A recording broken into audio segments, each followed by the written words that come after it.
All coincidences with real people are random. If they tell you that this is not the case, ignore them. Natasha Romanoff sat in a small cafe on the outskirts of New York, watching the rare passers-by who seemed insignificant to her. She had a strange feeling, as if someone was watching her. This was nothing new after years of working with the Avengers, and before that, as an agent of the Red Room, she was used to being a target of surveillance. But this time it was different. The feeling ran deeper, as if something was watching not just her body, but her consciousness, every step she took, every breath. Shaking her head, Natasha tried to shake off the paranoid feeling. She took a sip of coffee and looked at her reflection in the mirror opposite. However, something fleeting made her stop. For a moment, the face of another woman, dark-haired, with sharp features and cruelty in her eyes, flashed in the reflection. Natasha quickly turned, but no one was there. "Damn," she muttered under her breath, pushing the cup aside. She stood up, paid for her coffee, and walked outside. The wind chilled her face, and it seemed that the evening was growing darker and quieter. At one point she shivered, but chalked it up to exhaustion. The past few months had been tough missions, fights, and endless struggle with her past. When Natasha reached her apartment, she suddenly stopped at the threshold. Something was wrong. She never left the light on, but now a faint glow was coming from under the door. Slowly placing her hand on her gun, Natasha silently opened the door and stepped inside. The apartment was empty. She walked through the rooms, checking every corner, but found nothing suspicious. However, the sense of unease did not leave her. The next day, Natasha woke up with a terrible headache and a vague feeling that something had happened. She tried to remember the past few days, but her memory was blurry. Images shifted chaotically, as if someone was trying to erase her memories, leaving only hazy fragments. She looked at the calendar. Her eyes widened in shock. Several days had passed since the last time she was fully aware. How could this have happened? She had never lost control, especially not of her time.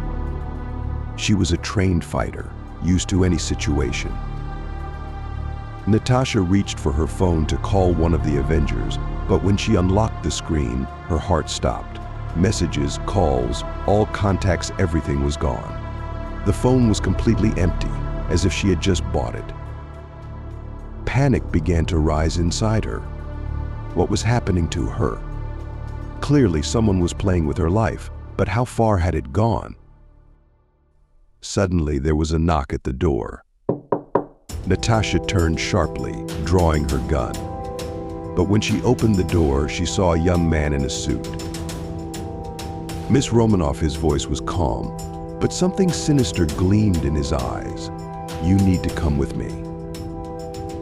"Who are you?" Natasha raised her pistol, aiming it at the stranger's chest. "I work for an organization you don't need to know about.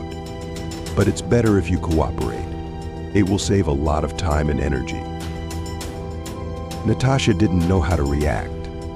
Something in his voice made her think, as if he knew her better than she knew herself.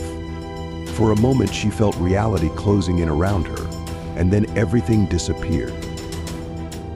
She regained consciousness in a strange room, resembling a laboratory. There were machines everywhere, glowing screens, and people in white coats.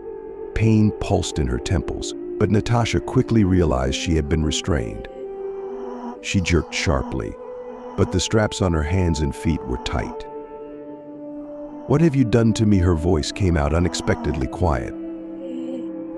The same man who stood on the threshold of her apartment approached.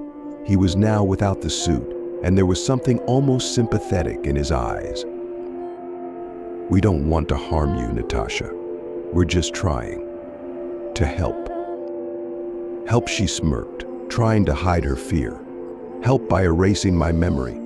What are you doing to me? Your life has been full of pain and suffering. We want to rewrite it, to create a new reality for you, one where there's no need to remember everything you've done and gone through." Her heart pounded.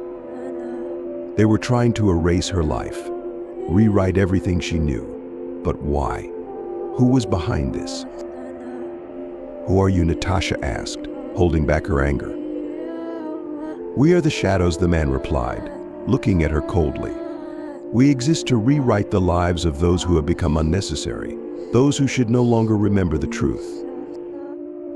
Natasha knew she had to act quickly. Her consciousness was fading, as if someone was trying to invade her mind again. She managed to break free from the restraints. They clearly didn't expect her instincts to be so sharp, even in this state. She ran through the endless corridors of the laboratory, doors slamming behind her as she tried to find an exit. However, something kept interfering, as if reality around her was distorting. Some doors led to places she didn't expect, and the hallway seemed infinite. Her heart stopped at every step. Inside, a growing sense told her that this chase was just part of the game, part of a more sinister plan. Finally, she burst out onto the street, but the city around her had changed.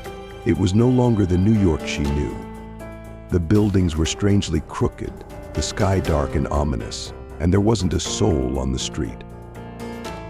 "This is impossible," Natasha whispered, looking around in panic. But when she turned back, the laboratory was gone, and before her stood people in black suits with faceless masks. "This is your new reality," Natasha, the same voice that had been haunting her from the beginning, said. "Now you will live in our world." She realized that her fight had been in vain. At that moment, all her memories began to slowly disappear. She couldn't remember her past, couldn't remember who she was. Everything became empty, cold, and grim. Natasha stood in the middle of a faceless street, surrounded by shadows. Her mind no longer belonged to her. She tried to remember who she was, but all that was left was emptiness. The shadows had succeeded. Her life was erased, her memory rewritten. She had become just a shell, a tool in the hands of those who wanted to create a new reality. A reality where Natasha Romanoff no longer existed.